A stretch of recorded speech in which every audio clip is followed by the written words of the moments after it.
La obra de arte que voy a explicarles hoy me recuerda lo que Magnus Carlsen me dijo cuando tenía solo 17 años, el día que murió Bobby Fischer.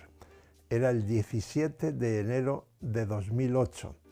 Y Carlsen me dijo, lo que más admiraba de Fischer es su enorme capacidad para que nos parezca fácil lo que en realidad es muy difícil. Me pareció que aquel chico de 17 años me estaba explicando lo que es la genialidad, estaba describiéndola.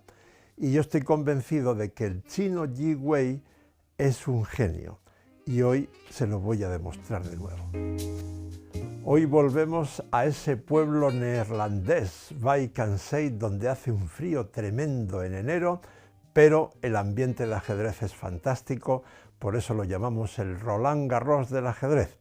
Estamos en la edición de 2016, novena ronda, con blancas Yi Wei, que en ese momento tenía 16 años, y con negras un checo, David Navara, quien en su niñez también fue un niño prodigio y que luego se ha mantenido en la élite durante prácticamente toda su carrera profesional.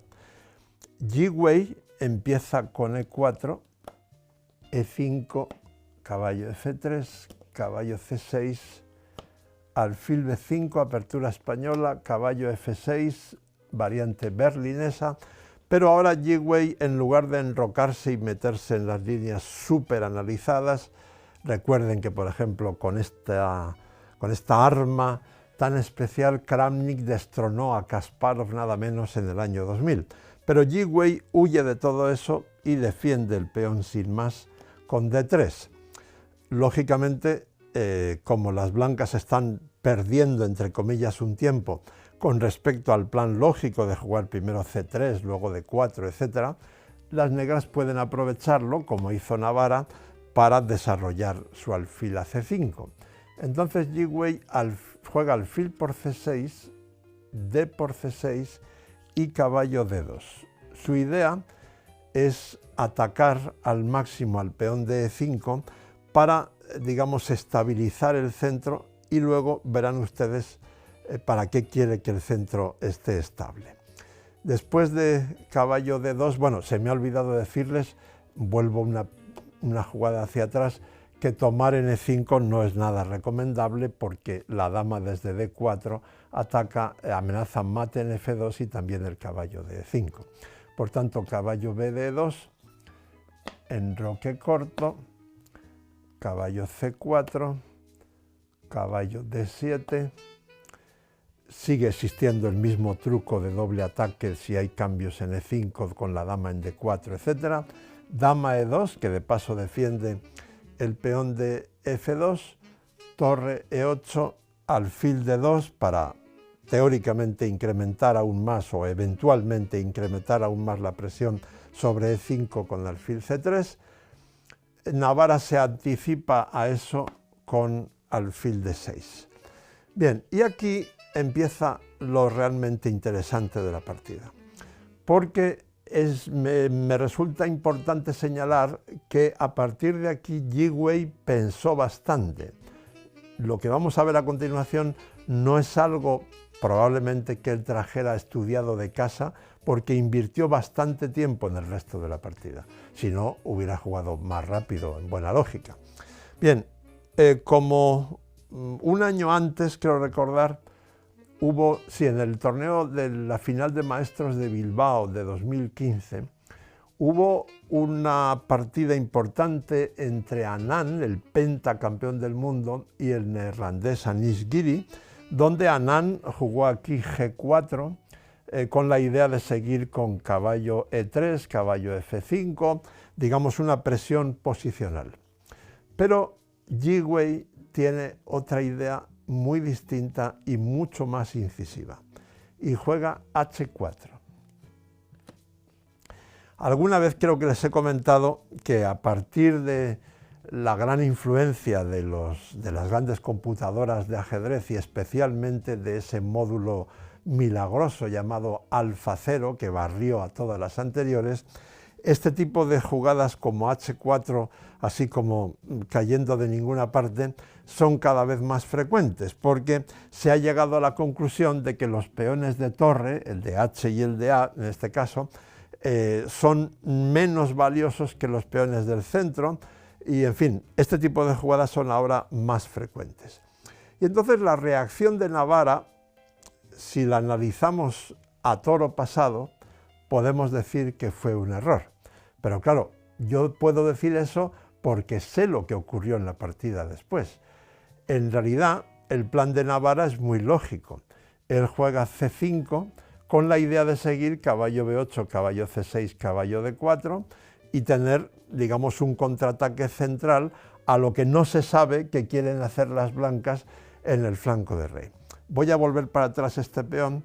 Sabiendo lo que ocurrió, probablemente, casi me atrevo a asegurarlo, hubiera sido mejor un plan más sólido, como caballo F6 y si H5, H6, y entonces este alfil está controlando la casilla G4, que como ustedes van a ver, tiene o va a tener una gran importancia. Pero, por fortuna para la belleza del ajedrez, Navarra jugó aquí C5. Se equivocó, digamos, entre comillas. H5, H6, para evitar que el peón negro siga avanzando y pueda crear algunas debilidades. Entonces, enroque largo, caballo B8, Navarra sigue con su plan porque, bueno, no le da miedo lo que Yi Wei pueda pretender en el flanco de rey. Pero el joven chino sigue con lo suyo, torre de D a G1, caballo C6 y G4. Ahora entienden por qué hubiera sido mejor el plan de colocar este caballo en F6 para evitar o tener más controlado al menos ese avance. Bien, G4 y aquí, como se está amenazando G5, pues F6 parece completamente normal. Y aquí doy por casi seguro que Navarra pensaba que su rival iba a seguir con presión posicional, ¿no? Este caballo puede ir a H4 y luego a F5 o a G6, pero las negras también tienen su contrajuego, puede jugar caballo D4 y luego lanzar sus peones B5, A5 contra el rey que estaría en este flanco. Todo eso sería normal. Y supongo que Navarra se llevó un susto morrocotudo cuando vio que a pesar de todo Yi Wei jugó G5, entregándole ese peón aparentemente gratis. Pero no solo el peón, es que contra F por G5, que es la respuesta lógica, también sacrificó su caballo, caballo por G5. Bueno, antes de comerse el caballo, que lógicamente hay que capturarlo, porque si no, las blancas estarían atacando gratis, totalmente gratis, Navarra primero amenazó la dama, caballo D4, dama D1, y ahora capturó el caballo. Y supongo que a partir de este momento empezó a ver que en realidad la idea de Yi Wei no era ninguna locura, a pesar de que el chino había sacrificado una pieza. Alfil por G5, alfil E7 es la respuesta normal y por supuesto nada de cambios. Yi Wei retrocede a E3 y ahora está claro que las amenazas blancas son realmente temibles, especialmente H6, aparte de que este peón también está en el aire atacado por el caballo, por tanto alfil F6 también es una jugada normal, pero H6 igualmente. Si quieren paro aquí un poco para que ustedes puedan apreciar que a cambio de la pieza sacrificada las blancas tienen un ataque verdaderamente temible. Y para entenderlo bien basta con fijarse aquí, en el otro extremo del tablero. Esta torre está muy lejos de su rey. Va a necesitar muchísimas jugadas, bueno, por lo menos 3 o 4, para poder ser útil en la defensa de ese ataque contra su monarca. Este alfil necesita al menos un par de tiempos también para contribuir a esa defensa. Por tanto, la pieza sacrificada está justificada, está compensada. el ataque va a ser especialmente sobre G7. Por tanto, la jugada torre E7 parece lógica.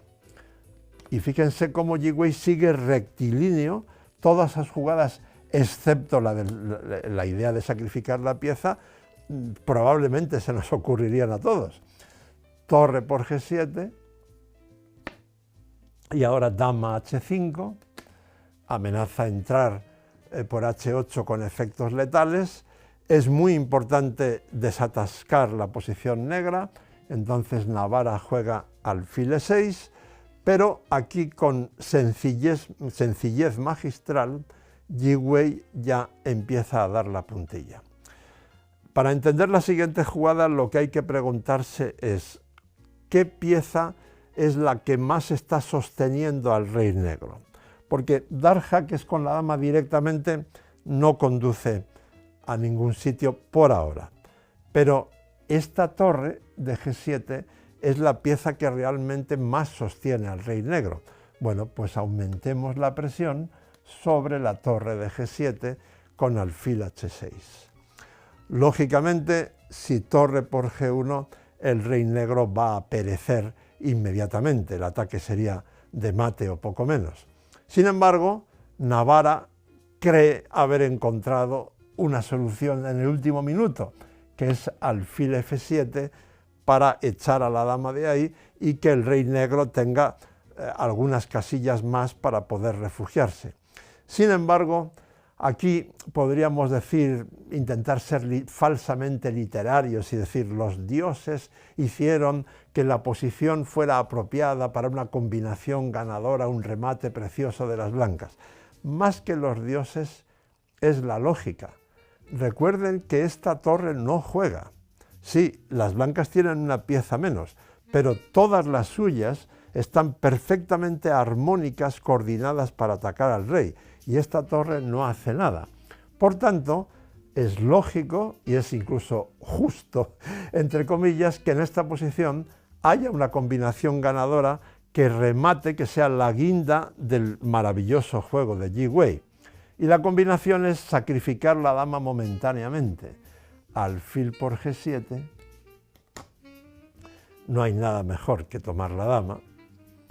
Alfil por H5 y ahora alfil por F6, jaque descubierto con la torre, rey F8, alfil por D8. Es verdad que las negras tienen este jaque, supongo que Navarra confiaba en esto, pero ¿qué ocurre? Que después de sencillamente rey B1, caballo por G1, el final no puede ser más elegante.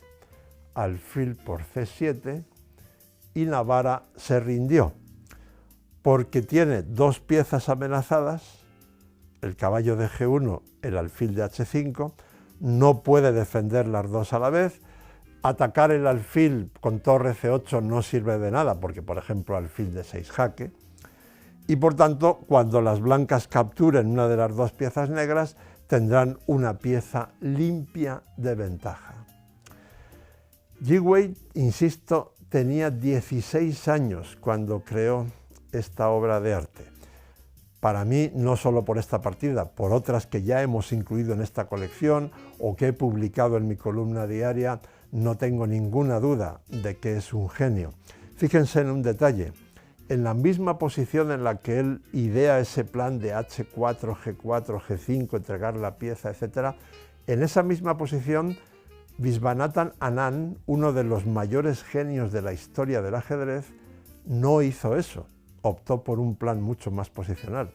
Hay que tener realmente una mente privilegiada para jugar mejor que el pentacampeón del mundo en esa posición. Ya les he comentado también alguna vez que en este momento, en octubre de 2023, no sabemos qué camino va a seguir la vida de Yi-Wei. Ha terminado sus estudios universitarios, está jugando torneos al mismo tiempo, pero aún no está claro qué camino va a tomar. Ojalá, para que podamos disfrutar de más partidas como esta, elija el del ajedrez profesional. No sé qué tiene el ajedrez, pero nos engancha. Si a usted también le ocurre, le sugiero que se suscriba a este canal. Y si ya está suscrito, pues mil gracias por estar siempre ahí.